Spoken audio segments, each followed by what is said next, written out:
మామూలుగా సాధారణ దుకాణాల్లో టీ ధర ఎంత ఉంటుంది? సుమారు 10 రూపాయలు. మహా అయితే 20 రూపాయలు. కానీ అయోధ్యలో టీ ధరలు మాత్రం ఆకాశనంటుతున్నాయి. జనవరి 22న అయోధ్యలో రామమందిర ప్రారంభోత్సవం జరగగా ప్రాణ ప్రతిష్ఠ తర్వాత రోజులు భక్తులకు దర్శన భాగ్యం కల్పించారు. లక్షలాది మంది భక్తజనం అయోధ్యకు చేరుకుంటున్నారు. దీంతో అయోధ్య పరిసరాలు కిక్కిరిసిపోతున్నాయి. భక్తులు భారీగా తరలి వస్తుండటంతో అక్కడ షాపులకు వ్యాపారం కూడా బాగానే పెరిగింది. చాయ్ దుకాణం నుంచి హోటల్స్ వరకు అన్ని షాపుల్లో రద్దీ కనిపిస్తుంది. గజం కేవలం 4,500 రూపాయలతో 165 గజాల భూమి కేవలం 8 లక్షలు మాత్రమే. ఇదే అదును అని భావిస్తున్న కొంతమంది యజమానులు నిలువు దోపిడీకి సిద్ధమయ్యారు. రేట్లను అమాతం పెంచేసి డబ్బులు సంపాదిస్తున్నారు. తాజాగా అయోధ్యకు వెళ్లిన భక్తులు ఓ సాధారణ రెస్టారెంట్లోని టీ ధరను చూసి షాక్ అయ్యారు.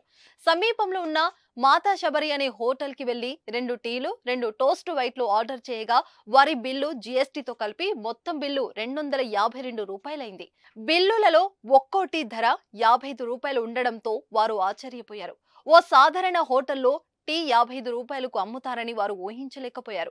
ఈ విషయం సోషల్ మీడియా వేదికగా వైరల్ కావడంతో అయోధ్య డెవలప్మెంట్ అథారిటీ సదరు రెస్టారెంట్ ఓనర్ కి షోకాజు నోటీసులు పంపించింది.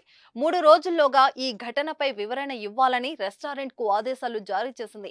లేని పక్షంలో ఆ హోటల్ లైసెన్స్ రద్దు చేస్తామని తీవ్ర హెచ్చరికలు చేసింది. అయోధ్యలో చలి ఎక్కువగా ఉంది. అత్యల్పంగా ఉష్ణోగ్రతలు నమోదవుతున్నాయి. దీంతో భక్తులు ఎక్కువగా టీ తాగేందుకు చూస్తున్నారు. ఈ క్రమంలో భారీగా ధరలను పెంచేశారు. సాక్షాత్తు రాముడు జన్మించిన రామరాజ్యంలో ఇదేమి దోపిడీ అంటూ భక్తులు ఆగ్రహం వ్యక్తం చేస్తున్నారు.